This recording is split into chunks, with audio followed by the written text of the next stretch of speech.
නමෝ තස් භගවතෝ අරහතෝ සම්මා සම්බුද්දස්ස. නමෝ තස් භගවතෝ අරහතෝ සම්මා සම්බුද්දස්ස. නමෝ තස් භගවතෝ අරහතෝ සම්මා සම්බුද්දස්ස. මනෝ පුබ්බංගමා ධම්මා මනෝ සෙට්ඨා මනෝමයා මනසාචේ පදුට්ඨේන වාසතිවා කරෝතිවා තතෝනං දුක්ඛමං වේති චක්ඛං වහතෝ පදං. ශ්‍රද්ධා බුද්ධි සම්පන්න පින්වතුනි, අද දින ධර්ම දේශනාව සඳහා මා විසින් මාතෘකා පාඨ කරගන්නට යෙදුනි ධම්මපදයේ යමක වග්ගයට අයත් ප්‍රථම ගාථාවක්. මේ ගාථාව ඔබට ඉතාමත්ම පුරුදු බුද්ධ භාෂිතයක්. මේ ගාථා රත්නයේ සිංහලානුවාදය අපි සලකනවා නම් එය සඳහන් වෙන්නේ මෙන්න මේ ආකාරයට. සියලු චෛතසිකයන්ට එහෙමත් නැත්නම් සිතුවිලි වලට සිත ප්‍රධානය. සිතුවිලි උපදින්නේ සිතින්මය. ලෝභ, දෝෂ, මෝහ ආදීන් කිලිට වූ සිතින් යමෙකු යමක් කියයිද යමක් කරයිද ඒ සියල්ල අකුසල්ය. එහි අනිටු විපාක වශයෙන් දුක ඔහු පසුපස ලුහු බඳී. ගැල බැඳි ගොනු පසුපස නොනැවතී යන ගැල් සකමිනි. පින්වතුනි, මා මාතෘකා පාඨ කරගන්නට යෙදුනා වූ ගාථා රත්නයේ සිංහලානුවාදයේ සිංහල අර්ථය සඳහන් වෙන්නේ අන්නේ ආකාරයෙන්. අද දින ධර්ම දේශනාව සඳහා මා විසින් විශේෂයෙන් මේ ගාථා පාඨය තෝරා ගන්නට යෙදුනි. බොහෝ පිරිසක් නූතනයේ රටේ පවතින මේ අස්ථාවර තත්ත්වය හේතු කරගෙන පදනම් කරගෙන ද්වේෂ සහගතව කටයුතු කිරීම තුළ මහා අකුසල් සම්භාරයක් රැස් කර ගන්නවා කියන කාරණාව දකින්නට ලැබුණ නිසා අපට සිව්පසයෙන් අප උපස්ථාන කරන සංග්‍රහ කරන දායක කාරකාදීන් යම් කාරණාවක් නිසා අපාගාමී වීමට කරුණු කාරණා සකස් වෙනවා නම් බෞද්ධ භික්ෂුවක් විදිහට අපි සතු වෙන කාර්යභාරය තමයි ඔවුන් යා තත්වයෙන් එම සිදුවීම් වලින් අත්මුදවීමට අවශ්‍ය කරන මාර්ගෝපදේශනය සැලසීම. එහෙමත් නැත්නම් මඟ පෙන්වීම. පින්වතුනි, වර්තමාන මොහොතේ අපි විසින් සැලකීමට අවශ්‍යයි මේ රට තුළ ඇති වෙලා තියෙන තත්ත්වය. මේ තත්ත්වය බෞද්ධ දර්ශනයට අනුකූලව කොහොමද පැහැදිලි කරන්නේ?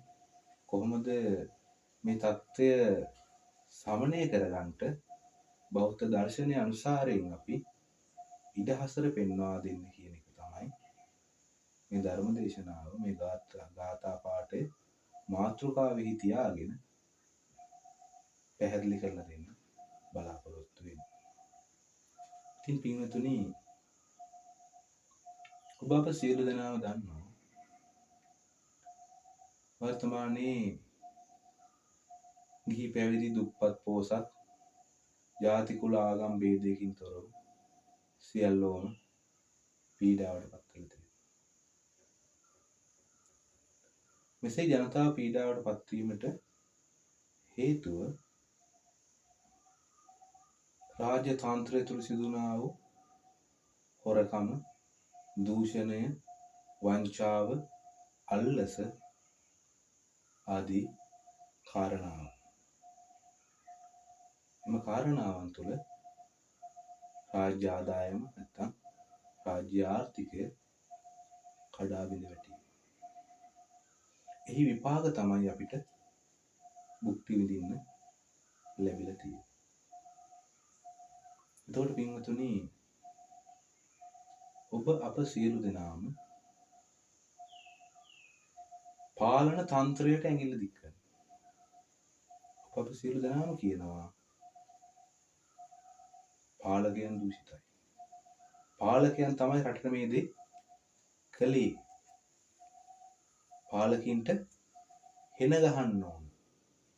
මේ ආකාරයෙන් දේශ සහගතව කටයුතු කරනවා. දේශ සහගතව ප්‍රකාශ කරනවා. අපි බලන්න ඕන මේකට වග කියන්න ඕන රටේ පාලකයින්ද? අපි බලන්න ඕන. බෞද්ධ දර්ශනය අනුව වෙන කෙනෙක් කරපු දෙයකට තව කෙනෙකුට විපාක ලැබීමේ හැකියාවක් නැහැ. තමයි බෞද්ධ දර්ශනයේ න්‍යාය.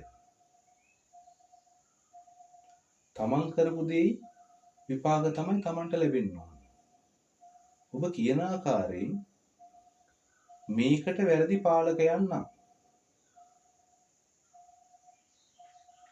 පාලකයන් කළා වූ වර්ධන ඔබට විපාක විඳින්න වෙනවා නම් ඒ ඇත්තටම ගැටලු සහගතයි. බෞද්ධ දර්ශනයට ප්‍රතිවිරුද්ධයි. බොහෝ විට අපි දකිනවා ඇතම් ස්වාමීන් වහන්සේලා පවා දේශ සහගතව කරුණු දක්වනවා. අපි බලමු මේ කියන කාරණාව කොහොමද වෙලා තියෙන්නේ කියන කාරණය බෞද්ධ දර්ශනයට අනුව අපි පැහැදිලි කරගන්න අවශ්‍යයි. පින්වතුනි, අපි දේශපාලනය කියන එක මතකට පසකින් තියලා අපි බලමු ශ්‍රී ලාංකීය ජනතාවගේ ආධ්‍යාත්මික ස්වභාවය කොහොමද කියලා. අපි ඒක කියවුවොත් තමයි අපිට තේරුම් ගන්න පුළුවන් වෙන්නේ මේ ලැබිලා තියෙන පීඩාවන් අපි විසින්ම කරගත්ත දේවල් කියන කාරණා. එහෙම නැත්නම් අපි හැමදාම පාලකින්ට ඇඟිල්ල දික් කර කර තවත් අකුසල් රැස් කර ගන්නවා. දේශ සහගතව කටයුතු කරලා සතර අපායක උප්පත්තියකට කරුණ රැස් කර ගන්නවා. හින්දා ඔබ කෙරෙහි කරුණාවෙන් මේ කාරණාව බෞද්ධ දර්ශනයට අනුකූලව පැහැදිලි කරලා දෙන්න තමයි මම උත්සාහයක් කරන්නේ.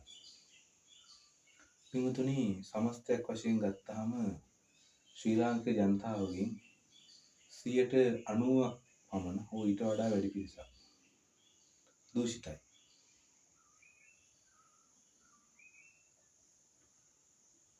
බොරුකාරයෝ, අල්ලසට කැමති, අල්ලස අනුමත කරනවා, දූෂණය අනුමත කරනවා, වංචාව අනුමත කරනවා, අන්තවාදීත්වය අනුමත කරනවා. ඒක තමයි 90% විතර ශ්‍රී ලාංකිකයන්ගේ ආධ්‍යාත්මික ස්වභාවය. මම මේ කියන කාරණාවට ඔබ එකවරම එකඟ නොවෙන්න පුළුවන්. ඒ හින්දා මම ක්‍රමක්‍රමයෙන් මේක ඔබට පැහැදිලි කරලා දෙනවා. බලන්න, ඔබ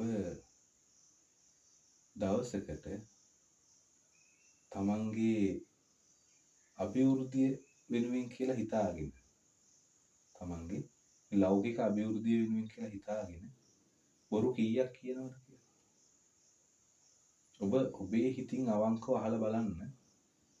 ඔබ බොරු කියන කෙනෙක්ද නැද්ද කියලා. ඔබ ඊටාත්ම සුළු ලාභ ප්‍රයෝජනයක් වෙනුවෙන් බොරු කියනවා. යාළුවෙක් කෝල් එකක් දීලා අහුවාම දැන් කොහෙද ඉන්නේ කියලා සමහරවිට මේ ළඟ කියලා බොරු කියනවා. ඉන්න තැන කියන්නේ නැහැ. ඉන්න සමහරවිට ගෙදර ඒ වෙලාවේ. එතකොට බොරුව කියන එක ඒ තරම් ඔබට ෆැමිලියර් වෙලා. ඒ තරම් ඔබේ ජීවිතයේ අංගයක් වෙලා. මේ දුරු කළ යුතු දේ ඔබ පන්සිල් පද පහ සමාදන් වෙද්දී කියනවා. මුසාවාදා වේරමණී සික්ඛාපද සමාදියා. බොරු නම් කියන්නේ නැහැ කියලා කියනවා. ඒකත් බොරුවට කියන්නේ. ඔබ කට ඇරියොත් කියන්නේ බොරුවක්. ඔබ ඔබේ දරුවා පාසලට දාන්න පටන් ගන්න තැන ඉඳලා බොරුව තමයි උගන්වන්නේ. අන්න අහවල් තැන අපේ ගෙවල් තියෙන්නේ කියන්නේ. මෙහෙම මේ විස්තර ඒ පාසලට දරුවා ඇතුළත් කර ගැනීම සම්මුඛ පරීක්ෂණදී අහුවහම කියන්නේ දරුවට උගන්වනවා. ඒක මොකද්ද ඔබ කරන්නේ? ඔබ ඔබේ දරුවාටත් බොරුව උගන්වනවා. ඔබේ දරුවාටත් වංචාව උගන්වනවා. 6-4 නොතේරෙන දරුවා අධ්‍යාපනය පටන් ගන්නෙම බොරුවක් ඉගෙනගෙන වංචා කරන ආකාරය ඉගෙනගෙන. එහෙනම් ඔබේ ආධ්‍යාත්මය තුළ ඔබ බොරු අනුමත කරනවා. ඔබ බොරුවට කැමතියි. ඔබ විනෝදයේ පිණිසත් බොරු කියනවා. ඔබ බොරුව පිළිකුල් කරන්නේ නැහැ. ඔබ බොරුව අනුමත කරනවා. ඔබ බොරුවට ආදරය කරනවා. බොරුව ඔබේ ජීවිතේ අංගයක් වෙලා තියෙනවා. මේක ශ්‍රී ලාංකිකයන් 99% විතරම වළංගු කාරණයක්.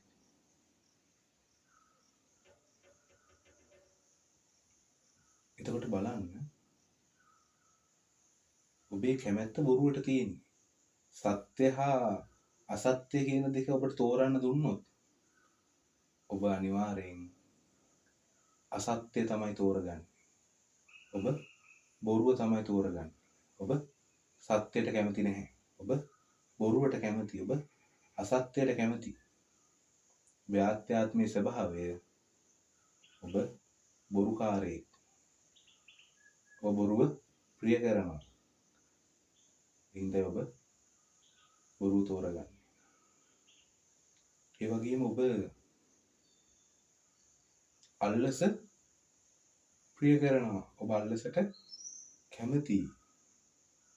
ඔබ කල්පනා කරලා බලන්න ඔබ ප්‍රිය පදවන විට යම් මාර්ග නීති කඩවීමක් සිදු වුණායි කියලා හිතන්න. පොලිසියේ නිලධාරී මහත්තයෙක් ඔබ නවත්තනවා. නවත්තලා දඩකොලයක් ලියලා දෙන්න හදනකොට දඩකොලයක් කියන්නේ ඔබ කළා වූ වරදට ලැබිය යුතු දඬුවම. ඔබ මොකද කරන්නේ? මොකද ගොඩින් බේර ගන්න බැරි වෙයිද කියලා අහලා අත යටින් කීයක් හරි දීලා ගැලවෙන්න උත්සාහ කරනවා.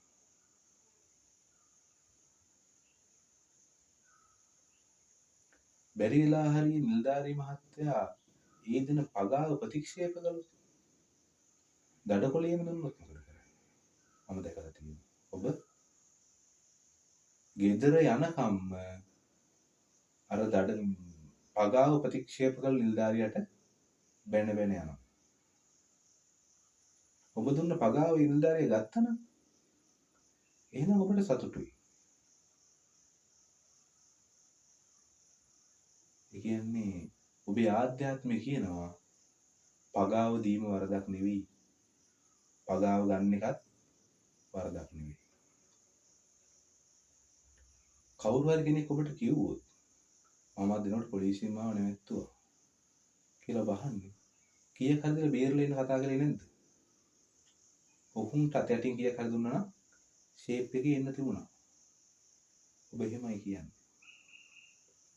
කියන්නේ ඔබ හැම වෙලේම මේ අල්ලස කියන එක, දූෂණය කියන එක වරදක් විදිහට දකින්නේ. ඔබ ඒකට කැමති, ඔබ එය අනුමත කරනවා. ඔබේ පොලිස් ස්ථානයට නිලධාරීන් දෙන්නෙක් දුන්නොත් එක්කෙනෙක් තෝරගන්න කියලා. එක්කෙනෙක් දූෂිත නිලධාරියෙක්, අනික් කෙනා දූෂිත නොවන නිලධාරියෙක්. ඔබේ ආධ්‍යාත්මය තෝරගන්නේ කාවද? දූෂිත නිලධාරියා. හේතුව තමයි ඔබේ ආධ්‍යාත්මික කියවීමට නැත්තම් ඔබේ ආධ්‍යාත්මික ස්වභාවයට අනුකූල වෙන්නේ පගාව ගන්න දූෂිත නිලධාරියා. ඉතින් ඔබ අනිවාර්යෙන් තෝරගන්නේ අර දූෂිත නිලධාරියා. බලන්න ඔබ ඔබේ ආධ්‍යාත්මික ස්වභාවය ඔබ අල්ලස අනුමත කරනවා. අල්ලස ගන්න එක කළ යුතු දෙයක් කියලා හිතනවා. අල්ලස සාමාන්‍ය දෙයක් කියලා හිතනවා. ඒක වරදක් විදිහට දකින්න ඔබේ ආධ්‍යාත්මය දියුණු වෙලා නැහැ. ඔබ වරදක් විදිහට දකින්නේ නැහැ. ඔබ බොරු කියන එක වරදක් විදිහට දකින්නේ නැහැ. ඔබ හිතන්නේ වාසියක් වෙනවා නම් බොරුවක් කිව්වට කමන්නේ. ආතල් එකට බොරුවක් කිව්වට කමන්නේ. බලන්න ඔබේ ආධ්‍යාත්මික කියවීම. අල්ලස කියන එක ගත්තට කමන්නේ. කීයක් හරිද බේරලා යන්න තියෙනවා. නීතියෙන් කොහොමද සිංගල යන්න තියෙනවා නම් ඒක තමයි දක්ෂකම කියලා ඔබ සලකන්නේ. යමෙක් අල්ලස් ගන්නවා නම් ඒ නිලධාරියා හොඳයි කියලා ඔබ සලකන්නේ. අල්ලස් ගන්න නැත්නම් ඒ නිලධාරියා එක්ක ඔබ තරහයි ඒ නිලධාරියා ප්‍රතික්ෂේප කරනවා. මම එහෙම දැකලා තියෙනවා තා. ඔබ අනිකාවත් පොළඹවන්නේ කීයක් හරි දීලා හරි බේරලෙන්න තිබුණ නැද්ද කියලා අහලා පොළඹවන්නේ අල්ලසට. ඒ කියන්නේ ඔබ දකින්න ඒක වැරද්දක් නෙවෙයි විදිහට. ඔබේ ආධ්‍යාත්මික කියවීම අල්ලස දූෂණය වැරද්දයක් නෙවෙයි කියලා.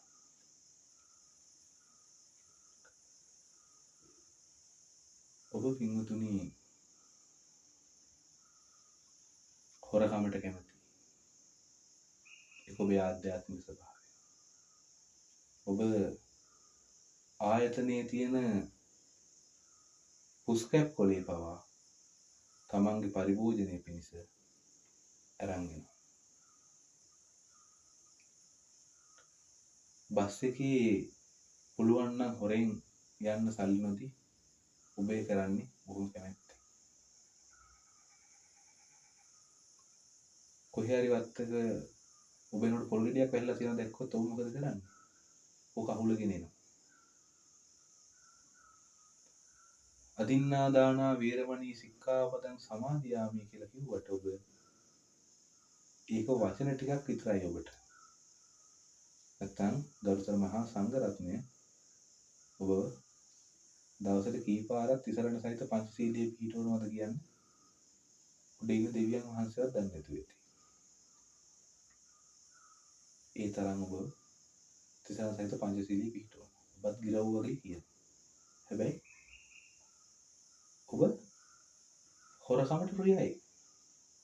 ඔබට ඒක වරදක් විදිහට පේන්නේ නැහැ. ඔබේ ආධ්‍යාත්ම හොරකම අනුමත කරනවා. තේරුණාද? මොනවා හරි හේතුවක් කියලා ඔබ හොරකම් කරනවා. මල් පැලයක් පවා ඔබ හොරෙන් ගලවගෙන යනවා කවුරුත් තාවට පිට බලලා. ඔබට ඒක වරදක් කියලා තේරෙන්නේ නැහැ. ඔබට මේවට මේ හොරකමට ලැජ්ජා බය නැති වෙලා, බොරු කියන තියෙන ලැජ්ජා බය නැති වෙලා, අල්ලස් ගන්න දූෂණයට තියෙන වංචා බය නැති වෙලා.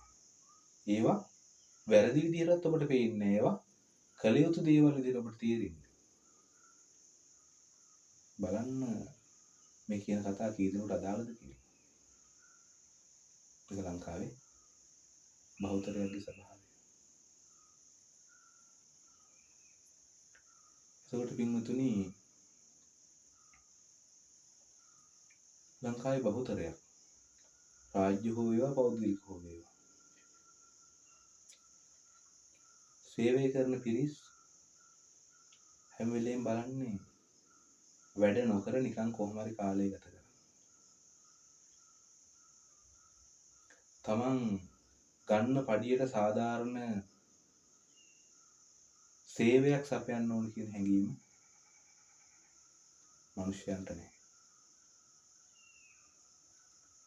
ඔවුන් අලසකමට කැමති, නිකන් ඉන්න කැමති, නිස්කාරණී කාලය ගෙවා දමන්න කැමති, කාලකන්ණි විදිහට ජීවිතය ගන්න කැමති.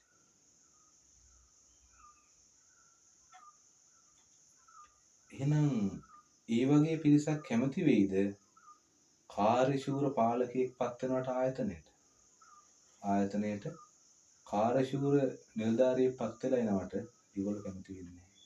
ඒගොල්ලන්ට තෝරගන්න අවස්ථාව දුන්නොත් කාර්යශූර නිලධාරියෙක් හා අකාර්යක්ෂම නිලධාරියෙක් ඔවුන්ගේ ආධ්‍යාත්මික කියවීම තුළ નિરાයාසයෙන් ඔවුන් තෝරගන්නේ අකාර්යක්ෂම නිලධාරියා. හේතුව තමයි කාර්යක්ෂම නිලධාරියෙක් පත් වුණොත් වැඩ කරන්න වෙනවා කියන පොඩ්ඩක්. ඔවුන් වැඩ කිරීමට කැමති නැහැ. ඔබ වැඩ කරන්න කැමති නැහැ. ඔබ කැමති කොහොම හරි යන්තම් කාලය ගත කරලා මාසාන්තිමට පඩිය ගන්න. තමන් අතින් ගන්න පඩියට සාධාරණ සේවයක් ඉෂ්ට සිද්ධ වෙන්න ඕන කියන කාරණාව ඔබගේ ආධ්‍යාත්මික කියවීම තුළ නැහැ. ඔබ හිතන්නේ කොහොම හරි මේ තනතුරේ ඉඳන් දවස් අන්තිමට පඩිය ගන්න කොහොමද, මාස අන්තිමට පඩිය ගන්න කොහොමද කියන කාරණාව විතරයි. ඔබ එහෙනම් අකාර්යක්ෂමතාවයට කැමති. ඔබ වැඩ කරන්න කැමති නෑ. ඔබට ඕන කොහොම හරි මාසෙ ගෙවලා අන්තිමට අතට පඩිය ලැබෙන්න විතරයි.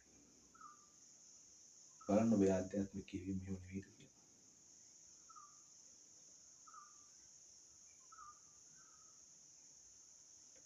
ඔබට ගියාම ඔබ අන්තවාදී.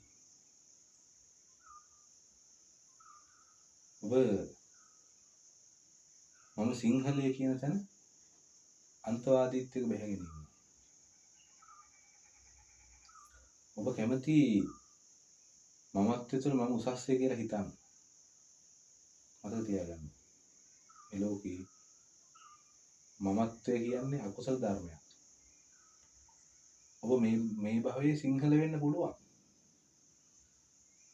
ඔබ මම සිංහලය කියලා හිතාගෙන දෙමළය කියන ජාතිකයාට අඩන්තේට්ටක් කරනවනම් ඔහුට හිංසා පීඩා කිරීමේ චේතනාවෙන් කටයුතු කරනවනම් මොකද වෙන්නේ? ඒක විපාකේ අනික් අතට ඔබට කැරකෙලා ඉන්න ඕන. ඔබ ජාතිවාදී. ඔබ ආගම්වාදී. ඒ හින්දායි ඔබට අද ඔය යුතුයමත් වෙලා තියෙන්නේ. ඔබ කැමති අනික් ජාතිකින්ට පීඩා කරන්න. සිංහල වේවා, දෙමළ වේවා, මුස්ලිම් වේවා. මේ ඔබ සියල්ලන්ගේම ස්වභාවය. ඔබ ජාතිවාදී. ඔබ ජාතිවාදී හින්දා ඔබ කැමති අනික් ජාතිකින්ට පීඩා කරන්න. අනික් ජාතිකයන්ව පාගන්න. අනික් ජාතිකයන්ට හිංසාවක් කරන්න. මේ ඔබේ ආධ්‍යාත්මික කියවීම. ඒ හින්දාම ඔබට අද ඔක්කොටම එකට පොලිමේ ඉඳන් පීඩාව වින්දරා ගන්න සිද්ධ වෙලා තියෙනවා. ඔබ ආගම්වාදී. ඔබ බෞද්ධ කියලා කොටසේ ඉන්න ගමන් අනික් ආගම් වලට හිංසා පීඩා කරන්න උත්සාහ. ඒක බුද්ධ දර්ශනය නෙවෙයි. අපි කාටවත් හිංසා පීඩා නොකළ යුතුයි. ආගම කියන්නේ හුදු පෞද්ගලික ඇදහිීමක්. ඒක ඕන කෙනෙකුට අයිතිය තියෙනවා. තමන් කැමති දර්ශනයක්, තමන් කැමති ආගමක්, තමන්ගේ ප්‍රඥා මට්ටම තෝරගන්න. පුද්ගලයෙක් අදහන ආගම හින්දා ඒ පුද්ගලයාට අපි හිංසා පීඩා නොකළ යුතුයි.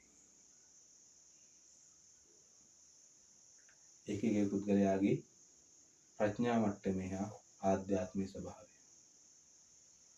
ඔබ ආගම්වාදී හින්දා මුස්ලිම් හෝ වේවා, බෞද්ධ හෝ වේවා, කිතුණු හෝ වේවා, හින්දු හෝ වේවා, ඔබ ආගම්වාදී නිසා ඔබ අන්‍ය ආගමිකයව පාගන්න කැමතියි. එලා දකින්න කැමතියි. හිංසා කරන්න කැමතියි. පීඩා කරන්න කැමතියි. ඒ හින්දා ඔබට බෞද්ධ, කිතුණු, මුස්ලිම්, හින්දු කියන මේවායින් තොරව එකට ඉඳගෙන පෝලිම් වල ඒ හිංසාව පීඩාව විඳතරා ගන්න සිද්ධ වෙලා තියෙනවා. මේ ඔබේ ආධ්‍යාත්මික කියවීම, ඔබේ ආධ්‍යාත්මික තිබිච්ච කැමැත්ත ඔබට මේ ලැබිලා තියෙනවා.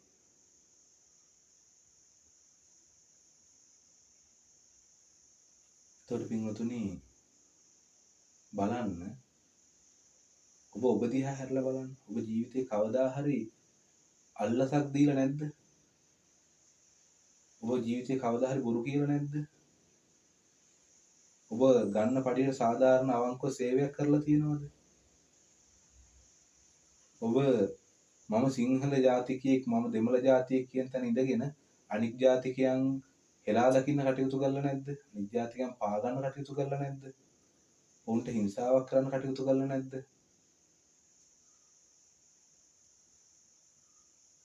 නේ? කටයුතු කරලා තියෙනවා. මේක මේ බෞද්ධ ආගම, මේක බෞද්ධ රට, මේකේ අනික් කට්ටියට රඟන්න බෑ කියලා මිනිස්සුන්ව පීඩාවට පත් කරන්න උත්සාහ කරලා නැද්ද? කරලා තියෙනවා.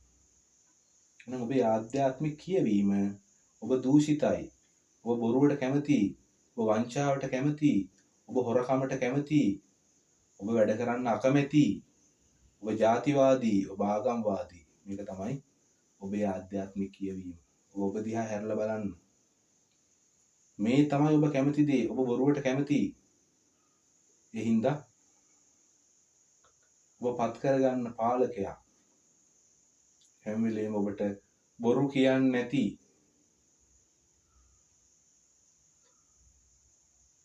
වංචා කරන්නේ නැති, හොරකම් කරන්නේ නැති, කාර්යක්ෂම වැඩ කරන සුළු, ජාතිවාදී නොවන සියලු ජාතීන්ට එකසේ සලකන, ආගම්වාදී නොවන සියලු ආගම් වලට එකසේ සලකන පුද්ගලයෙක් ඡන්දය ඉල්ලන්න ආවොත්, ඒ වගේම ජාතිවාදයේ වපුරන, ආගම්වාදයේ වපුරන,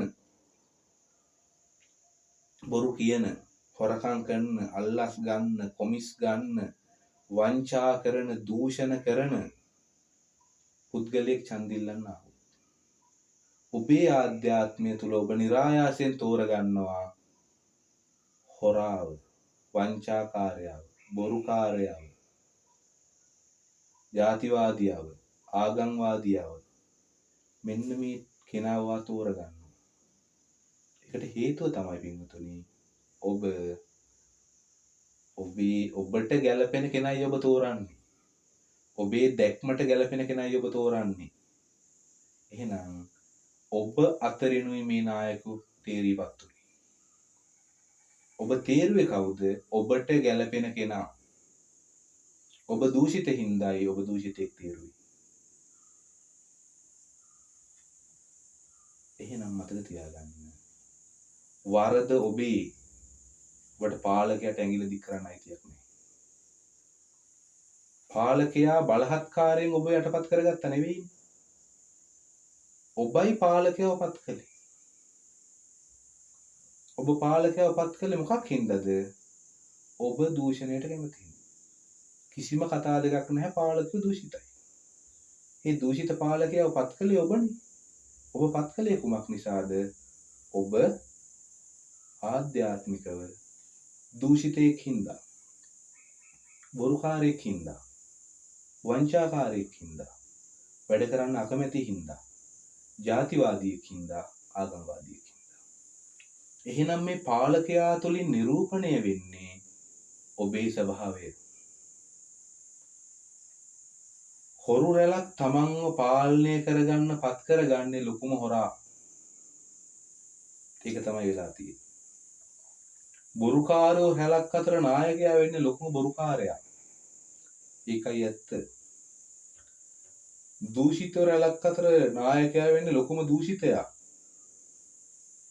ජාතිවාදීන් රැලක් අතර නායකයා වෙන්නේ ජාතිවාදයේ දැඩිව වපුරන එක. ආගම්වාදීන් රැලක් අතර නායකයා වෙන්නේ ආගම්වාදයේ දැඩිව වපුරන එක්කෙනා. එහෙනම් කල්පනා කරගන්න. ඔබගේ ආධ්‍යාත්මික ස්වභාවයේ පිළිබිඹුවක් තමයි ඔබේ පාලකයා කියන්නේ. ඒක ප්‍රජාතන්ත්‍රවාදී පාලන ක්‍රමයේ ස්වභාවයක්. මතක තියාගන්න. ඔබ නැවතත් වරක් මොකද කරන්නේ? මීට වඩා වෙනස් දූෂිතයෙක් ගේනවා. මීට වෙනස් හොරෙක් ගේනවා. මීට වඩා වෙනස් වංචාකාරයෙක් ගේනවා. වෙනස් වෙන්නේ ඒකගේ මූණේ ස්වභාවය විතරයි. උස මහතේ ස්වභාවයන් විතරයි. ඔබ තෝරන්නෙම හොරෙක්, බොරුකාරයෙක්, වංචාකාරයෙක්. ඒකට හේතුව තමයි ඔබේ ආධ්‍යාත්මය ඔබ දූෂිතයි. ඔබ බොරුවට කැමතියි. ඔබ වංචාවට කැමතියි. ඔබ අල්ලසට කැමතියි. ඒ හින්දා ඔබ තෝරගන්නේ ඔබේ දැක්මට ගැලපෙන පුද්ගලයව. තමන් කලිනුත් කිව්වා වගේ ඔබේ පාලකයා තෝරගන්න ඉදිරියෙන් ගෙනත් තිබ්බොත් තදියාගන්න. ඉදිරියෙන් ගෙනත් තියෙන ඔබේ පාලකයා විදිහට බුදුරජාණන් වහන්සේ. ඒකම තව තියෙනවා හොරෙක්, බොරුකාරයෙක්, හොරකමේ, බොරුවේ, වංචාවේ මේ කියන සියල්ලේ අගතැන්පත් කෙනෙකුත් ඔතනින් තියෙනවා. මතක තියාගන්න. ඔබ බුදුරජාණන් වහන්සේ තෝරගන්නේ නැහැ පාලකයා විදියට. ඒ ඔබේ ආධ්‍යාත්මික කීම් දූෂිතයි. බුදුරජාණන් වහන්සේගේ දේශනාවන් දූෂණයට ප්‍රතිවිරුද්ධයි. තේරෙනවද? එහෙනම් ඔබයි මේ පාලකයා තෝරගෙන තියෙන්නේ. ඔබේ කැමැත්ත පරිදි, ඔබේ ආධ්‍යාත්මික කියවීම පරිදි. ඔබ කියයි අපි දූෂිත නැහැ කියලා. ඔබ දිහා හැරලා බලන්න. ඔබ කොච්චර දූෂිතද කියලා. ඔබ කොච්චර බොරුකාරයෙක්ද කියලා. ඔබ බිරිඳට බොරු කියනවා. බිරිඳ සැමියාට බොරු කියනවා. දරුවෝ දෙමාපියන්ට බොරු කියනවා. දෙමාපියෝ දරුවන්ට බොරු කියනවා.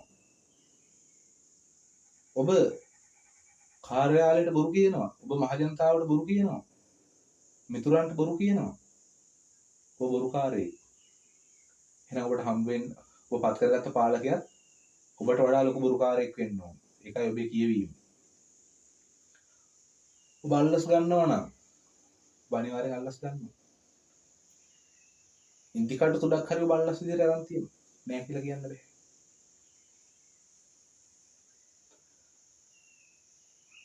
එහෙනම් ඔබ අල්ලස් දීලා තියෙනවා. ඔබ අල්ලස් අනුමත කරන හින්දා ඔබ අල්ලස් අනුමත කරනවා නම් ඔබ පත් කරන්නේ වැඩිම කොමිස් ගහන මිනිස්සයා තමයි පාලකයා විදියට. මේක තමයි ඔබේ ආධ්‍යාත්මික කියවීම. එහෙනම් ඔබට කියන්න පුළුවන්ද අපි මේ පෝලිං වල දුක් විඳිනවා පාලකයෝ හින්දා කියලා? ඔබට කියන්න බෑ. ඔබේ වැරදි වලට ඔබ දුක් විඳින්නේ. ඔබට කියන්න පුළුවන්ද අපි මේ කන්න බොන්න නැතුව දුක් විඳිනවා පාලකයෝ හින්දා කියලා? ඔබට එහෙම කියන්න බෑ. ඔබ දුක් විඳින්නේ ඔබේ වැරදි වලට. අතට තියාගන්න. ඔබ දූෂිතයෙක් නොවුණා නම්, ඔබ බොරු කියන කෙනෙක් නොවුණා නම්, ඔබේ ආධ්‍යාත්මික බොරුව කියන නොතිබුණා නම්, ඔබ අල්ලසට, වංචාවට, දූෂණයට එරෙහි වුණා නම්, ඒකට ඔබලන් කැමැත්තක් නොතිබුණා නම්, ඔබ අකාර්යක්ෂමතාවයට විරුද්ධ වුණා නම්, ඔබ වැඩ කරන්න කැමති කෙනෙක් වුණා නම්, ගන්න පඩියට අවංකව වැඩ කරන කෙනෙක් වුණා නම්, ඔබ ජාතිවාදියෙක් නොවුණා නම්, ඔබ ආගම්වාදියෙක් නොවුණා නම්, ඔබ තුලින් පත් වෙන පාලකයා කවුද? දූෂිතයෙක් නොවන, බොරුකාරයෙක් නොවන, වංචාකාරයෙක් නොවන, කාර්යක්ෂම, සියලු ජාතීන්ට සියලු ආගම් වලට එකසේ සලකන්න පුළුවන් පුද්ගලයෙක්. එහෙම පුද්ගලයෙක් පත් වුණා නම් පාලකයා විදිහට ඔය සිද්ධ වෙච්ච හොරකම් කක්වත් සිද්ධ වෙයිද රාජතන්ත්‍රය තුල? සිද්ධ වෙන්නේ නැහැ. සිද්ධ නොවුනනම් අද මේ වගේ තත්ත්වයක් රට උද්ගත වෙයිද? උද්ගත වෙන්නේ නැහැ. එහෙනම් ඔබේ වරද්දේ විපාක තමයි ඔබ භුක්ති විඳින්නේ. පැහැදිලිද? ඔබ කොහොම හිතුවත් අපි මේ අනුන්ගේ දෙයක් තමයි අපි මේ අරුන් හොරා කාපුවා අපි තමයි විඳවන්න වෙලා තියෙන්නේ. අරුන් හොරා කාපුවා අපිට තමයි ගෙවන්න වෙලා තියෙන්නේ කියලා නෑ. ඔබ කැමති දේ තමයි ඔබට ලැබිලා තියෙන්නේ. ඔබ කැමති කෙනාට ඔබ තෝරගත්තේ. ඔබේ ආධ්‍යාත්මයට ගැලපෙන කෙනාට තෝරගත්තේ ඔබේ කැමැත්ත. ඔබේ කැමැත්තට ලැබිය යුතු විපාකය ලැබිලා තියෙන්නේ. එහෙනම් ඔබට කියන්න බෑ ඒක වැරදි කියලා. ඔබට කවදාවත් ඔබ වෙනස් වෙන තුරු ඔබ ආධ්‍යාත්මික වෙනස් වෙන තුරු ඔබට කවදාවත් මේ විපාකයෙන් ගැලවෙන්න බෑ කියන මතය තියාගන්න. ඔබ බොරුව ප්‍රතික්ෂේප කරන්න ඕනේ. බොරුවට ලැජ්ජ වෙන්න ඕනේ. බොරුව පිළිකුල් කරන මිනිස්සෙක් වෙන්න ඔබ ආධ්‍යාත්මික දියුණුවක් ඇති වෙන්න ඕනේ ඔබට. ඔබ අල්ලස, දූෂණය, හොරකම, වංචාව, අකාර්යක්ෂමතාවය මේකට විරුද්ධ වෙන, මේක පිළිකුල් කරන, මේක ප්‍රතික්ෂේප කරන ආධ්‍යාත්මික පුද්ගලයෙක් වෙන්න ඕන. ඔබ ලෝකේ හදන්න යන්න අවශ්‍ය නැහැ. ඔබ රට හදන්න යන්න අවශ්‍ය නැහැ. ඔබ හැදෙන්න ඕන. ඔබ විසින් ඔබ හැදුනට පස්සේ මොකද වෙන්නේ?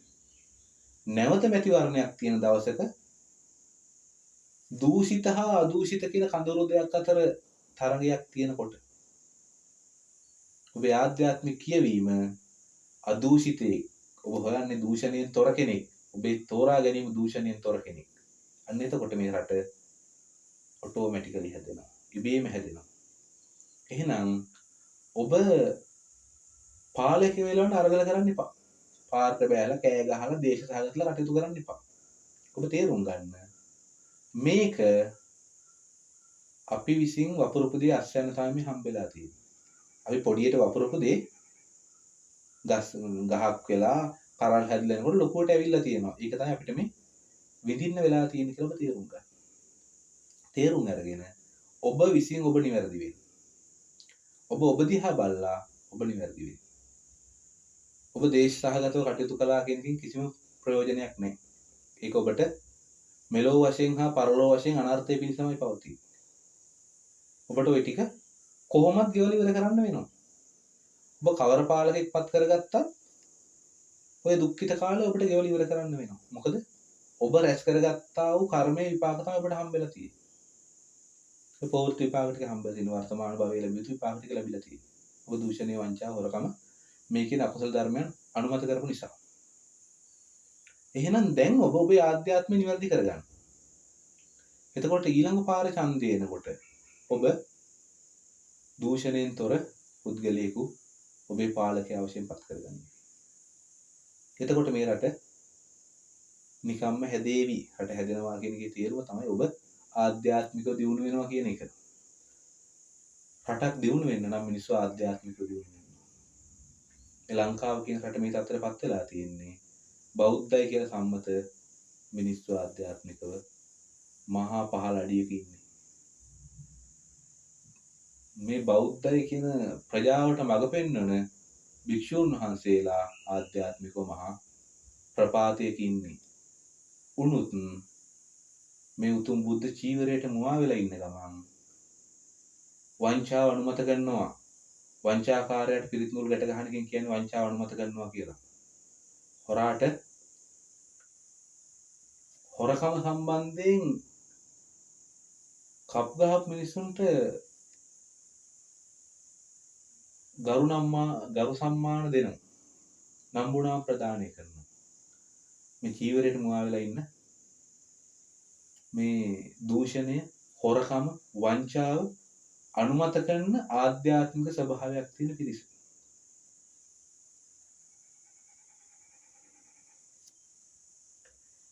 එහෙනම්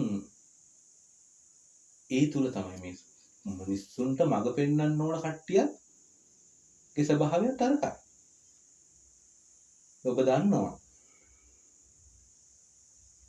කැලණියේ නාගරාජයේ ධාතු අරගෙන කැලණිකක දෙබෑ කරන් ආවා කියලා වංචාවක් කළා. බොරුවක් කිව්වා. මේ ආගමික නායකයෝ බෞද්ධ භික්ෂූන්ගේ කියා ගන්න පිරිස්. ඒකට මේ පිරිසගේ ආධ්‍යාත්මය මොකද්ද? වංචාව අනුමත කරනවා, හොරකම අනුමත කරනවා, දූෂණය අනුමත කරනවා.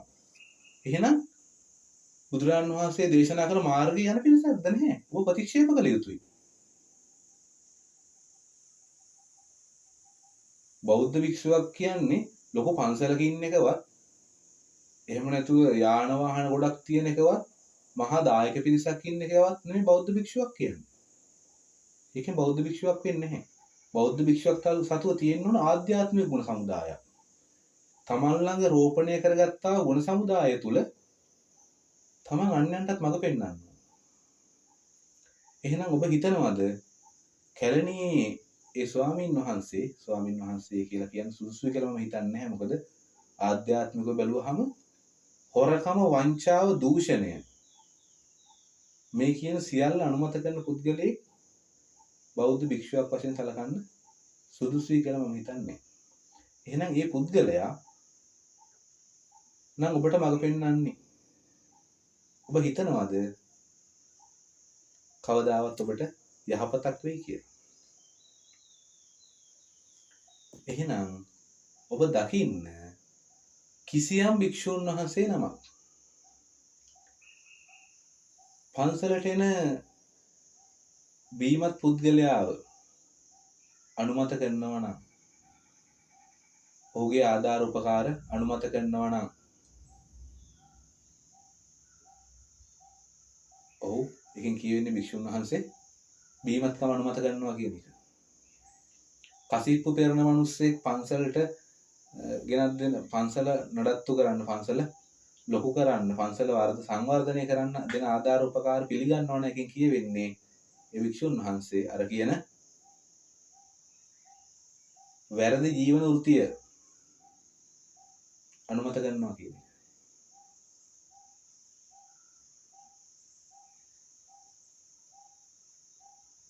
ඒ වගේම තමයි යම් භික්ෂුන් වහන්සේ නමක් දූෂිතයෙකුට පිරිත් නූල් බඳිනවා නම් එහෙන් කියවෙන්නේ ඔහු ඒ දූෂණය අනුමත කරනවා කියලා. එහෙනම් ඔබ එවැනි පිරිස් වලින් ඈත් වෙන්න බෞද්ධ භික්ෂූන් විදිහට චීවරය දරාගෙන පෙනී හිටියට වුන් බෞද්ධ භික්ෂූන් නෙවෙයි. ඔවුන් ප්‍රතික්ෂේප කරන්න. ඔවුන් ප්‍රතික්ෂේප කරන්න ඊට කලින් ඔබ ආධ්‍යාත්මික දියුණු වෙන්න ඕන. මොකද ඔබ කල්පනා කරලා බලන්න ලංකාවේ මේ බෞද්ධ කියන කොටස කොහොමද එක්කහ වෙලා ඉන්නේ කියලා. ජාතිවාදීන් එක්කහ වෙලා ඉන්නවා ඥානසාර කියන හාමුදුරුවට. ඒකයි ස්වභාවය. ආගම්වාදීන්, ජාතිවාදී. නේ? ඒක විය යුතු දෙයක්ද? බෞද්ධ දර්ශනය තුල කිසියම් භික්ෂුවක් කුමන රටකින් හෝ වේවා, කුමන ජාතියකින් හෝ වේවා, කුමන කුලයකින් හෝ වේවා ඉවත් වෙලා සම්බුද්ධ ශාසනයට ඇතුළත් වුණාට පස්සේ බුදුරන් වහන්සේ කියනවා මේ සතර මහා ගංගාවන් එයිලා මහ මුදල එක්කහ වුණාට පස්සේ අපි කියන්නේ යමුනා ගඟේ වතුර කියලා කියන්නේ ගෙනාව වතුර. මේ අචිරවතී ගඟේ වතුර කියලා කියන්නේ නැහැ. නේ? ඒ වතුර ඔක්කොම මුහුදට ආවට පස්සේ මොකද වෙන්නේ? ඔක්කොම මුහුදේ වතුර වෙනවා. ඒ වගේ තමයි කවර කුලයකින් හෝ වේවා, කවර ජාතියකින් හෝ වේවා, කවර රටකින් හෝ වේවා, කවර ගෝත්‍රයකින් හෝ වේවා පුද්ගලයෙක් ඒ ජීවිතය අතහැරලා සම්බුද්ධ ශාසනයට ඇවිල්ලා පැවිදුණාට පස්සේ උට ජාතියක් නැහැ, කුලයක් තියෙන්න බෑ, ගෝත්‍රයක් තියෙන්න බෑ. ඔව් බෞද්ධ භික්ෂුවක්. එහෙනම් සිංහල කියන ජාතියෙන් සම්බුද්ධ ශාසනයට ඇවිල්ලා යමෙක් පැවිදුණා කියමු. ඊට පස්සේ ඔහුට සිංහල කියලා ජාතියක් තියෙන්න පුළුවන්ද? තියෙන්න බෑ. ඔහු බෞද්ධ භික්ෂුවක්. ඔව් සියලු සත්‍යයන්ට එකසේ කරුණාව මෛත්‍රිය දක්වන්න ඕන. ඔහුට සිංහල කියලා විශේෂයක් තියෙන්න බෑ. සිංහල පුද්ගලයෙක් හා දෙමළ පුද්ගලයෙක්, සිංහල ජාතියෙක් හා දෙමළ ජාතියෙක් ඔහු ඉන්න විහාරස්ථානයට ආවොත් ඔහුට දෙන්න විහාරස්ථාන භූමිය තුලදී උපාසක මහතුරු වෙන්න ඕන. විශේෂයක් තියෙන්න බෑ. මතක තියාගන්න. යම් බෞද්ධ වික්ෂුවක් කියා ගන්නා පුද්ගලයෙක් ජාතිවාදයේ වපුරනවා නම් ආගම්වාදයේ වපුරනවා නම් ඔහු බෞද්ධ භික්ෂුවක් නෙවෙයි. වහම් ප්‍රතික්ෂේප කරන්න. ඒක ඔබ කළ යුතුයි. එහෙම නැත්නම් තව තවත් ඔබ ජාතිවාදයේ ආගම්වාදයේ වපුරන කට්ටියට උදව් උපකාර කරනවා කියන්නේ ඔබේ හිතේ ජාතිවාදයේ ආගම්වාදයේ තියෙනවා. අනිකට හිංසා පීඩා කිරීමේ කැමැත්ත තියෙනවා. ඒ පහත් මානසිකත්වය ඔබට තියෙනවා. ඒ දුර්ගුණයන් ඔබ ළඟ තියෙනවා. එහෙනම් ඒක තියෙන තාක්කල් මේ පෝලිං වලට වෙලා කන්න බොන්න නැතුව එකට විඳින්න වෙන දුක ඔබට විඳින්න වෙනවා. ඒ උනේ ඔබ අනික් ජාතිකයාට පීඩා කරන්න කැමති වෙච්ච හින්දා, අන්‍යාගමිකයාට පීඩා කරන්න කැමති වෙච්ච හින්දා. මතක තියාගන්න. ඔබ අර කියන විදිහට කවුරු හරි ස්වාමීන් වහන්සේ නමක් වටේ ජාතිවාදයේ ආගම්වාදයේ වපුරන ස්වාමීන් වහන්සේ නමක් වටේ එකතු වෙලා ඉන්නවා නම්, ස්වාමීන් වහන්සේ නමක් කියන පුද්ගලෙක් වටේ එකතු වෙලා ඉන්නවා නම්, එකෙන් කියවෙන්නේ ඔබ ආධ්‍යාත්මික ජාතිවාදී. එතකොට ඒ හින්දා ඔබට අද මේ විඳින්න ලැබෙන විපාකේ ලැබිලා තියෙන්නේ. ඔබ අර කැලණිය පන්සලේ වගේ ස්වාමීන් වහන්සේ නමක් වටේ එකතු වෙලා ඉන්නවනේ එකකින් කියවෙන්නේ මොකද්ද? ඔබ වංචාව, බොරුව, හොරකම මේකේ අනුමත කරනවා. ඔබේ ආධ්‍යාත්මය ඒකයි. ඒකයි ඔබ ඒගොල්ලට එක්කහ වෙලා ඉන්නේ. එහෙනම් ඔබයි නිවැරදි වෙන්න ඕන. ඔබ නිවැරදි වුණා නම් පින්වතුනි මේ චීවරයට මුලා වෙලා හොරුන්ට, බොරුකාරයින්ට, වංචාකාරයින්ට, දූෂිතයින්ට, ජාතිවාදීන්ට, ආගම්වාදීන්ට ඕන විදිහට කටයුතු කරන්න හම්බෙන්නේ නැහැ. එහෙම කටයුතු කළා මේ තරම් පීඩාකාරී මට්ටමකට රට අරන් ඉන්න හම්බ වෙන්නේ නැහැ. ඔබ කැමති වෙච්ච හින්දායි මේක උනේ. එහෙනම් ඒක විපාකෙ විඳින්න වෙන්නේ ඔබට. ඔබ කැමති වෙච්ච දේ විපාකය ඔබට ලැබෙන්නේ. එහෙනම් මේක තේරුම් ගන්න දැන්වත්. තේරුම් අරගෙන ඔබ බොරුවෙන් වළකින්න, හොරකමෙන් වළකින්න, අල්ලසෙන් වළකින්න, දූෂණයෙන් වළකින්න, කාර්යක්ෂම වෙන්න, ගන්න පඩියට අවංකව රැකියාව කරන්න. අනිකාට හිංසා පීඩා කරන්න කැමති වෙන්න එපා. ජාතිය මත හෝ වේවා, ආගම් මත හෝ වේවා, කුලය මත හෝ වේවා, ධනය මත හෝ වේවා, බලය මත හෝ වේවා. අනිකාට හිංසා පීඩා කරන්න කැමති වෙන්න එපා. ඔබ එහෙම කැමති වුණොත් ඔබට ඒකේ විපාක හම්බ වෙනවා. දැන් වෙලා තියෙන්නේ ඒකනේ. ඔබ කැමති වෙච්ච දේ විපාක ඔබට ලැබිලා තියෙනවා. එහෙනම් පින්වතුනි කරුණාකරලා සිල්වත් වෙන්න. දැන් එහෙනම් මොකද්ද මේකෙන් කියවෙන්නේ? ඔබ දුසිල්වත් වීමේ විපාක ඔබට මේ ලැබිලා තියෙන්නේ. සරලම කතන්දරේ ඒකනේ මේ කියවෙන්නේ. ඔබ දුසිල්වත් හින්දා ඔබ දුසිල්වත් වීමේ විපාක හම්බෙලා තියෙනවා. ඔබ දුසිල්වත් හින්දාම මේ සම්බුද්ධ ශාසනයටත් හොරුන්ට, බොරුකාරීන්ට, වංචාකාරීන්ට, තක්කඩින්ට රිංගන්න අවස්ථාව ලැබිලා තියෙනවා. ඇයි ඔබේ ආධ්‍යාත්මයට ගැලපෙන මිනිස්සුනේ මේක ඉස්සරහට එන්නේ. ඔබේ ආධ්‍යාත්මය හොරකම්, බොරුව, වංචාව පිළිගන්න හින්දා මේ සම්බුද්ධ ශාසනය ඇතුලේ හොරකම, බොරුව, වංචාව කරන දුසිල්වතුන් ඉස්සරහට ඇවිල්ලා තියෙනවා. එහෙනම් සම්බුද්ධ ශාසනයට මහා අනර්ථයක් වෙනවා. මේ සම්බුද්ධ ශාසනයේ වෙන අනර්ථයට ඔබත් වග කියන්න ඕන. සම්බුද්ධ ශාසනය විනාශ කරන්නේ අන්‍යාගමිකයෝ නෙවෙයි. ඔබේ ආධ්‍යාත්මික සීලයක් නැතිකම, ගුණයක් නැතිකම. ඒ හින්දා ඔබ ඉස්සරහට අරන් තියෙන්නේ මේ වගේ අර මම කලින් සඳහන් කළා වගේ හොරු, මංකොල්ලකාරයෝ, ජාතිවාදියෝ, වංචාකාරයෝ තමයි මහා යතිවරු වගේ ඉස්සරහට ඇවිල්ලා පෙනී හිටින්නේ. එවුන් දූෂිතයි, දුස්සීලයි. එතකොට මේ දූෂිත, දුස්සීල පිරිස ඉස්සරහට ආවේ මොකක් හින්දාද?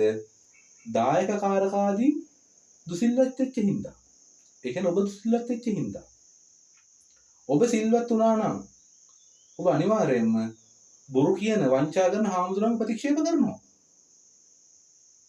ඔබ දැන් දුසිල්වත් හින්දා මොකද වෙලා තියෙන්නේ? ඔබ සිල්වත් නම් තමයි බොරු කියන, වංචා කරන හාමුදුරන් ප්‍රතික්ෂේප කරන්නේ. ඔබ දුසිල්වත් හින්දා ඔබ ඒගොල්ලන්ව අනුමත කරනවා. ඒගොල්ලොත් එක්ක රැඳිලා ඉන්නවා. ඒක සම්බුද්ධ ශාසනයේ පරිහානියට හේතු වෙන්නේ පින්වතුනි ඔබේ දුසිල්වත්කම. ඔබ අඩුව පංචශීලයවත් නොරකින්නකම. රටට වෙලා තියෙන මේ විපතට හේතුව ඔබේ දුසිල්වත්කම. එහෙනම් කල්පනා කරලා බලන්න. මේ වෙලා තියෙන මොකද්ද? ඔබ විසින් වැපුරුවා වූ බොරුව, හොරකම, වංචාව, දූෂණය, අකාර්යක්ෂමතාවය, ජාතිවාදය, ආගම්වාදය මේ ටිකේ විපාකද ඔබටම ඇවිල්ලා තියෙනවා. ඒක තමයි වෙලා තියෙන්නේ. පාලකයා වෙනස් කරන්න උත්සාහ කළ වැඩක් නැහැ. පාලකයා ඔබ තුලින්පත් වෙන්නේ. ඔබයි වෙනස් වෙන්න ඕන. ඔබ තනි තනියෙන් වෙනස් වෙන්න. කවුරු කිව්වත් මොන ස්වාමීන් වහන්සේ කිව්වත් කවුරු හරි ස්වාමීන් වහන්සේ නමක් කියන පාරට බහලා මේකුන්ට ගහන්න, කොටන්න, එලවන්න, මරන්න කියලා. එයා ස්වාමීන් වහන්සේ නමක් නෙවෙයි. ඔබ ඒ දේ කරන්න යන්න එපා. ඔබ ඔබේ හිතින් දේශය කියන එක දුරු කරන්න උත්සාහ කරන්න. මේක ඔබ කරපු දේ ඔබේ කැමැත්තේ විපාක ඔබට ලැබිලා තියෙන්නේ. ඔබ දැන් ඉඳලා බොරුවෙන් වළකින්න, හොරකමෙන් වළකින්න, අල්ලසෙන් වළකින්න, වංචාවෙන් වළකින්න, ජාතිවාදයෙන් ආගම්වාදයෙන් වළකින්න, අකාර්යක්ෂමතාවයෙන් වළකින්න. එතකොට ඔබ තුලින් ඔබ තනි තනියෙන් නිවැරදි වෙනකොට, එක එක්කෙනා තනි තනියෙන් නිවැරදි වෙනකොට මේ සමාජය නිවැරදි වෙනවා. මොකද සමාජය කියන්නේ පුද්ගලයන් සමුදායගේ එකතුවක්. එතකොට නිවැරදි සමාජයක් විසින් තෝරාපත් කරගන්නා වූ පාලකයා නිවැරදි පාලකයෙක් වෙනවා. නිවැරදි පාලකයෙක් රට පාලනය කරනකොට රටින් දූෂණය, වංචාව, හොරකම, බොරුව මේවා දුර වෙලා ගිහිල්ලා රට සුඛිත මුදිත වෙනවා. එහෙනම් ඔබ මෙතෙක් කල් කළා වගේ නැවතත් පාලකව මාරු කරන්න යන්න එපා. ඔබ වෙනස් වීම තුළ ඔබ විසින් තෝරා ගන්නා පාලකයා නියම පාලකයෙක් වෙනවා ඇති. මෙහෙම උනේ පාලකයෝ හින්දායි කියලා දේශ සහගතව කටයුතු කරන්න යන්න එපා. ඔබගේ ආධ්‍යාත්මික කියවීම තුලමයි මේ දේ උනේ. ඔබ දුසිල්වත් හින්දාම ඔබට විපාක හම්බ වුනේ. එහෙනම් මතක තියාගන්න. බෞද්ධ දර්ශනේ හැමතැනදීම හරි. තමන් කැමති වෙච්ච දේ තමන්ට ලැබෙන්නේ. ඔබ හොරකමට, බොරුවට, වංචාවට, දූෂණයට, අල්ලසට, අකාර්යක්ෂමතාවයට, ජාතිවාදයට, ආගම්වාදයට කැමති වෙච්ච හින්දා ඔබට ඒ විපාක ලැබිලා තියෙනවා. ඒක වළක්වන්න බෑ. එහෙනම් මින් ඉදිරියට ඔබ නිවැරදි වුණොත් ඔබට මේ විපාකය බොහොම ඉක්මනට ගෙවලා ඉවර කරගන්න පුළුවන්කම ලැබෙයි. පෞර්ති විපාකය. වර්තමාන විදිහට විපාකය ගෙවලා ඉවර කරගන්න පුළුවන් වෙයි. ඒ ගෙවලා ඉවර කරගන්න පුළුවන් වෙන්නේ ඔබ විසින් නිවැරදි වීම තුළ පමණයි. ඔබ දිහාට හැරලා බලන්න. මම දූෂිතයෙක්ද නැද්ද කියලා. මම අල්ලසට කැමතිද නැද්ද කියලා ඔබ දිහාට හැරලා බලන්න. ඔබ සියලු දෙනාම අල්ලස අනුමත කරනවා. ඔබ රාජ්‍ය ආයතනවල වැඩක් කරගන්න ගියත් කීයක් හරි දීලා වැඩේ කරගෙන ඉන්න බලන්න. නියමිත ප්‍රොසීඩියර් එක නැත්තම් නියමිත ක්‍රියාපටිපාටි අනුගමනය කරන්න ඔබ කැමති නැහැ. එහෙනම් ඔබ අල්ලස අනුමත කරනවා. ඔබ ඒ ස්වභාවයෙන් අත් මිදෙන්න ඕන. ඔබ බොරුවෙන් අත් මිදෙන්න ඕන. Tamanට ලෞකික වෙන පොඩි වාසියක් ඉඳ බොරු කියන්න එපා. ඒක දෙලෝ වශයෙන් ඔබට පරිහානිය පිණිස පවතිනවා. අල්ලස දෙන්නත් එපා, අල්ලස ගන්නත් එපා. ඔබට ඒක දෙලෝ වශයෙන් පරිහානිය පිණිස පවතිනවා. හොරකම් කරන්නත් එපා. හොරකම් කිරීම ඔබට දෙලෝ වශයෙන් පරිහානිය පිණිස පවතිනවා. අකාර්යක්ෂම වෙන්න එපා. ගන්න පඩියට අවංකව රාජකාරී කරන්න, වංචා කරන්න එපා. එහෙම කළොත් ඔබට ඒක දෙලොවම විපාක පිණිස පවතිනවා. ජාතිවාදී, ආගම්වාදී වපුරන්න එපා. දේශයෙන් එකිනෙකාට හිංසා පීඩා කිරීමේ චේතනාවෙන් කටයුතු කරන්න එපා. ඒක ඔබට දෙලොව පිණිසම විපාක පිණිස පවතිනවා. එහෙනම් පින්වතුනි, ඔබ කරන්න ඕන මොකද්ද? ඔබ විසින් නිවැරදි වෙන්න, ඔබ සිල්වත් වෙන්න, ඔබ ගුණවත් වෙන්න. ඔබ පාරට බැහැලා පාලකව වෙනස් කරන්න උත්සාහ කරන්න එපා. පාලකව එලවන්න කටයුතු කරන්න එපා. ඒ තුල මහා ලේ ගැලීමක් වෙන්න පුළුවන්. මහා අනර්ථයක් වෙන්න පුළුවන්. ඔබ දේශයෙන් කාටවත් බැන අඩ ගහන්න එපා. තේරුමක් නැහැ. ඔබ කරපු දේ විපාකයි ඔබට ලැබෙන්නේ. ඔවුන් කරපු දේ විපාක ඔවුන්ට ලැබෙයි. හැමෝම තම තමන් වපුරපු දේ තම අස්වැන්න දාගන්න. එහෙනම් ඔබ සියලු දෙනා එක්කහ වෙලා වපුරපු දේ අස්වැන්න ඔබ සියලු දෙනාට නෙලා ගන්න වෙලා තියෙනවා. එහෙනම් දැන් ඔබ තනි තනියෙන් නිවැරදි වෙන්න. තනි තනියෙන් සිල්වත් වෙන්න. බොරුව ප්‍රතික්ෂේප කරන්න, බොරුවට ලැජ්ජ වෙන්න, බය වෙන්න, පිළිකුල් කරන්න බොරුව. හොරකම, බොරුව, වංචාව ලැජ්ජ වෙන්න, පිළිකුල් කරන්න, දුරු කරන්න. දූෂණය, වංචාව, හොරකම මේ කියන දේවල් කෙරෙහි ලැජ්ජ වෙන්න, පිළිකුල් කරන්න, දුරු කරන්න. අකාර්යක්ෂමතාවය ලැජ්ජ වෙන්න, තමන් ගන්න පඩියට සාධාරණ සේවයක් තමන් ලබා දෙන්නේ නැත්නම්, තමන් ගැන ලැජ්ජ වෙන්න, තමන් ගැන පිළිකුල් කරන්න එහෙම කරනවා නම්, තමන් ජාතිවාදියෙක් නම් තමන් ගැන ලැජ්ජ වෙන්න. අනිකට හිංසා පීඩා කරන්න කැමති නම් තමන්ගෙන් අහන්න මම බෞද්ධයෙක්ද කියලා. බෞද්ධයෙක් කවදාවත් තමන්ගේ ජීවිතේ හින්දා කවුරුත් හිංසා පීඩාවක් කරන්නේ නැහැ. ඒකයි බෞද්ධකම කියන්නේ. බුදුන් වහන්සේ කියනවා යමෙක් තමන්ගේ ජීවිතේ හින්දාවත් අනිකෙකුට හිංසාවක් නොකළ යුතුයි. එහෙනම් ඔබ තමන්ගේ ජාතිය හින්දා හෝ තමන්ගේ රට ගැන කියලා හෝ තමන්ගේ ආගම කියලා හෝ කවුරුත් හිංසාවක් කරනවා වචනයකින් හරි ඔබට කියන්න පුළුවන් ඔබ බෞද්ධ කියලා. ඔබට කියන්න බෑ බෞද්ධ කියලා. ඉතින් ඔබේ ආධ්‍යාත්මය විනාශ කරලා තියෙන්නේ ඔබට මඟ පෙන්විය යුතු මේ පූජක පක්ෂය. එහෙම නැත්නම් මේ භික්ෂුන් වහන්සේලා කියන පිරිස අතර ඉන්න දුස්සීල පිරිස විසින් ඔබ විසින්ම ඉහළට ඔසවා ගෙනාවා වූ දුස්සීල පිරිස විසින් ඔබට වැරදි මඟ පෙන්වීමක් කරලා තියෙනවා. ඔබේ ආධ්‍යාත්මය විනාශ කරලා තියෙනවා. එහෙනම් මේක තේරුම් ගන්න. තේරුම් අරගෙන ඔබ විසින් නිවැරදි වෙන්න. අන්න එතකොට ඔබ විසින් මේ වර්තමාන මොහොතේ ගෙවන්නා වූ මේ විපාකය නොදුරු අනාගතයේදී ඔබට දුරු කරගන්න පුළුවන් වෙනවා. ඒක තමයි බෞද්ධ දර්ශනය තුළ වර්තමානයේ මේ ඇති වෙලා තියෙන தত্ত্বය පිළිබඳ දෙන්න පුළුවන් පැහැදිලි කිරීම. ඔබ කැමති දේට ලැබිය යුතු විපාකය ඔබට ලැබිලා තියෙනවා. එහෙනම් ඔබ කියන්න බෑ අරයා තම අරුන් හින්දායි අපිට මේ දුක. එහෙම කියන එක වැරදි. තමන් කරපු දේ විපාකයි තමන්ට ලැබිලා තියෙන්නේ. මම කියන දේ ඔබට හොඳටම තේරුම් ගන්න පුළුවන්. ඔබ නිවැරදිව බලන්න. ඔබ හොරකම, බොරුව කියන මේ ඔක්කොම ප්‍රතික්ෂේප කරලා ඔබ සිල්වත් වෙන්න. අඩෝ පංචශීලයේ සුරකින්න පිරිසක් වෙන්න. එතකොට ඔබට තේරෙයි තව අවුරුදු 5ක් යනකොට ඔබට ඔය විඳින්න වෙලා කියන විපාකේ නැති වෙනවා කියලා. පෞර්ති විපාකේ දුරු වුණා කියලා. වර්තමාන මොහොතේ කලාව වූ ඔබේ ස්වභාවයම ඔබට ලැබිච්ච විපාකය තමයි දැන් ලැබිලා තියෙන්නේ. ඔබ සිල්වත් වුණොත්, ඔබ ගුණවත් වුණොත් අන්න ඒ මොහොතේ ඉඳලා ඔබට ලැබිය යුතු විපාකය වෙනස් වෙනවා. ඒ හින්දා ඔබ වර්තමාන මොහොතේ අඩුම පංචශීලයේ සුරකින්න මට්ටමට එන්න උත්සාහ කරන්න. අන්‍යාගමික ජනතාවක් ඉන්නවා. ක්‍රිස්තියානි හෝ වේවා, මුස්ලිම් හෝ වේවා, හින්දු හෝ වේවා, ඒ මහත්මියුත් කරන්න අවශ්‍ය වෙන්නේ තමන්ගේ ආගම අනුව ඔබට කොහොමද යහපත් පුද්ගලයෙක් වෙන්න ඕන කියලා තියෙනවා. ඔබ යහපත් පුද්ගලයෙක් වෙන්න. ආගම කියන එක හැම වෙලාවෙම තියෙන්නේ යහපත් සමාජයක් ගොඩනගන්න. නැතුව මිනිසුන් අතර ભેද භින්නතාවය ඇති කරන්නේ නෙවෙයි. මිනිස්සු එකිනෙකා අතර මරා වටා ගන්න තත්ත්වයක් ඇති කරන්නේ නෙවෙයි. ඔබේ ආගමේ නායකයා වුණත් ඔබට කියනවා නම් අන්‍යාගමිකයන්ට හිංසා කරන්න, පීඩා කරන්න කියලා ඔබ පිළිගන්න එපා. ඔබ පිළිගන්නා වූ ශාස්ත්‍රඥ වහන්සේගේ ධර්ම දේශනා කරන්නේ නොවිය යුතුයි. එහෙම කවුරු හරි කියනවා නම් ඔබට මෙහෙම සැප සම්පත් ලැබෙන්න අනිකට හිංසා කරන්න, පීඩා කරන්න, අනිකව කපන්න, කොටන්න, මරන්න. එහෙම කියනවා නම් කවුරු හරි ඔහු ඔබේ මඟ පෙන්වන්නා නොවිය යුතුයි කවදාවත්.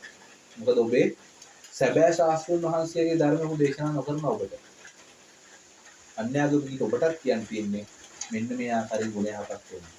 එතකොට සමස්ත ශීලාංක ජාතියක් විදිහට නැත්නම් සමස්ත ශීලාංගික රටක් විදිහට ඔබට පුළුවන් වෙයි මේ තියෙන අගාධයෙන් ගොඩ වෙන්න.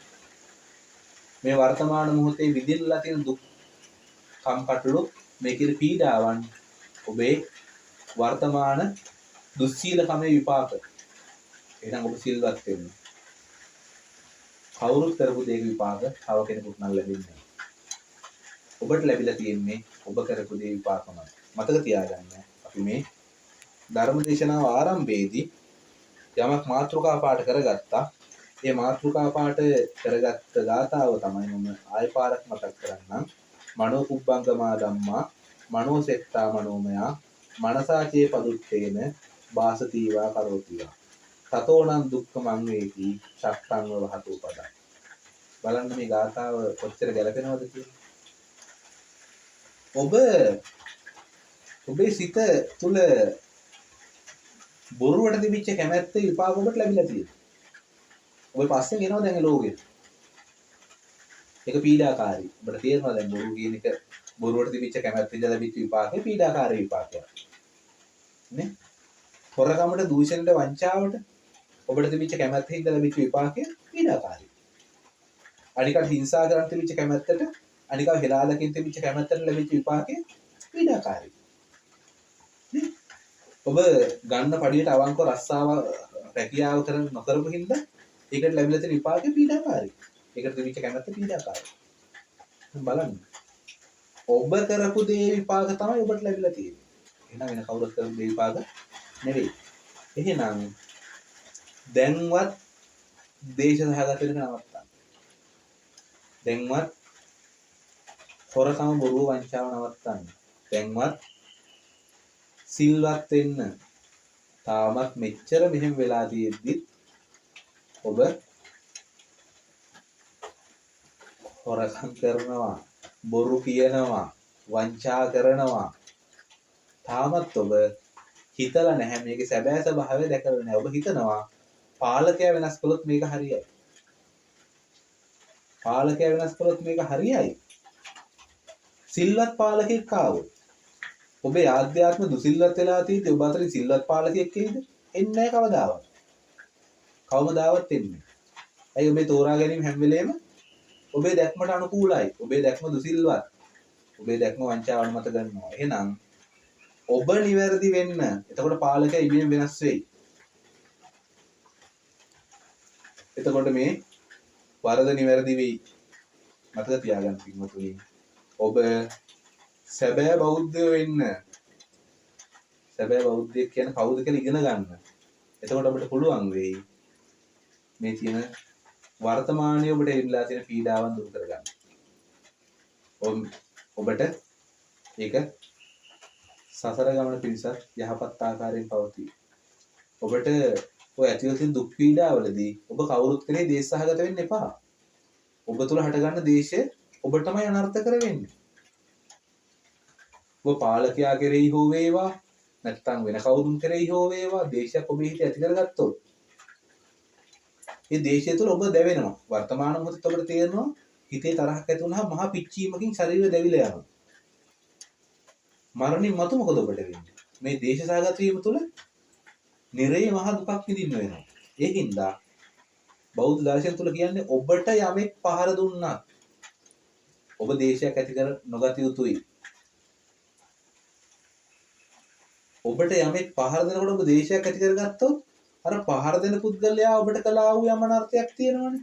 ඒ වගේ කෝටි ගුණයක අනර්ථයක් ඔබ ඔබටම කරගෙන. ඒ ඔබ තුළ ඇතිවන දේශය ඔබට සතර අපායක දුක්ඛයකට පමුණවනවා. කල්ප ගාණක් විඳින්න වෙන. ඒ හින්දා අපි කියන බෞද්ධයෝ කියන්නේ ඉවසන සුළු පිරිසක්. අපිට ගැහුවත් අපි දේශ සහගත වෙන්නේ නැහැ. ඒකයි සැබෑ බෞද්ධයන්ගේ ස්වභාවය. අපි පින්වතුනි මේක තේරුම් ගන්න. සැබෑ බෞද්ධය වෙන්න, සිල්වත් වෙන්න.